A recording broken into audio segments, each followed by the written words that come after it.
Hello guys, ഒരു മന്തി തയ്യാറാക്കിയല്ലോ നമുക്ക്. ഞാൻ കുറേ ദിവസമായി വിചാരിക്കണം ഒരു മന്തി ഉണ്ടാക്കണമെന്ന്. അപ്പോൾ വിചാരിച്ചു സ്വന്തമായിട്ട് തന്നെ ഒന്ന് ഉണ്ടാക്കി നോക്കാമെന്ന്. ഇതെൻ്റെ സ്വന്തം റെസിപ്പി ഒന്നല്ല കേട്ടോ, യൂട്യൂബിലൊക്കെ കുറേ അരച്ച് പെറുക്കിയതിന് ശേഷം കിട്ടിയതാണ്. അപ്പോൾ ഈ കാണുന്ന പൊടികളൊക്കെ ഉണ്ടല്ലോ, അതൊക്കെ ഒന്ന് നമുക്ക് നന്നായി ചൂടാക്കി എടുക്കാം. ചൂടാക്കിയതിന് ശേഷം അത് മാറ്റി വെച്ച് ഈ കാണുന്ന വെജിറ്റബിൾസ് എല്ലാം ഒന്ന് മിക്സിയിൽ പേസ്റ്റാക്കി എടുക്കാം. പേസ്റ്റ് ആക്കുമ്പോൾ നമുക്ക് നാരങ്ങ നീരോ അതോ സുർക്കയോ നമുക്ക് ഓപ്ഷണലാണ്, എന്ത് വേണമെങ്കിലും ചേർക്കാം.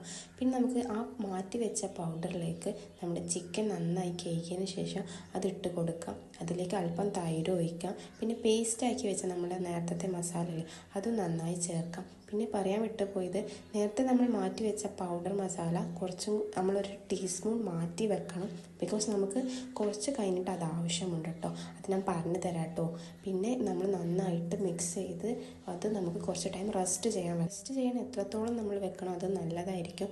പിന്നെ നമുക്ക് ഇതിലേക്കുള്ള മസാല തയ്യാറാക്കാം. അതിന് വേണ്ടിയിട്ട് നമ്മൾ ആദ്യം തന്നെ ഗ്യാസിലേക്ക് കുറച്ച് നമ്മൾ ഓയിൽ ഒഴിക്കുക. ഏത് ഓയിൽ വേണമെങ്കിലും ഓയിൽ ഒഴിച്ചതിന് ശേഷം നമുക്ക് ഈ കാണുന്ന ക്യാപ്സിക്കോ പിന്നെ ഈ ഗ്രാമ്പൂ ഏലക്കായ അങ്ങനത്തെയൊക്കെ ഇട്ടതിന് ശേഷം നമുക്ക് ചിക്കൻ ഇട്ട് നന്നായി ഒന്ന് സെറ്റാക്കി എടുക്കാം. പിന്നെ നമുക്ക് അതിലേക്ക് വേണ്ട ചോറ് തയ്യാറാക്കിയെടുക്കണം. അതിന് വേണ്ടിയിട്ട് സാധാരണ നമ്മൾ ചോറ് എങ്ങനെയാണോ ഉണ്ടാക്കുന്നത് പോലെ നമുക്കതിലേക്ക് നന്നായിട്ട് അരിയൊക്കെ കഴുകി 1 ഹവറെങ്കിലും മിനിമം നമ്മളത് വെള്ളത്തിലിട്ട് വെക്കണം കേട്ടോ ഗൈസ്.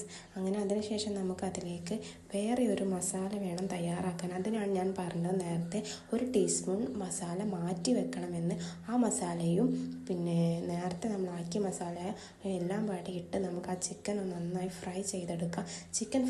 ഫ്രൈ ചെയ്ത ചിക്കൻ ആ റൈസിൻ്റെ മേലെ നിരത്തി വെച്ചതിന് ശേഷം നമുക്കൊന്ന് പുകയിട്ട് ഇതിനെ ഒരു 10 മിനിറ്റോളെങ്കിലും വെക്കണം. എന്നിട്ട് നമുക്ക് മന്തി നല്ല ആസ്വദിച്ച് കഴിക്കാം ഗൈസ്.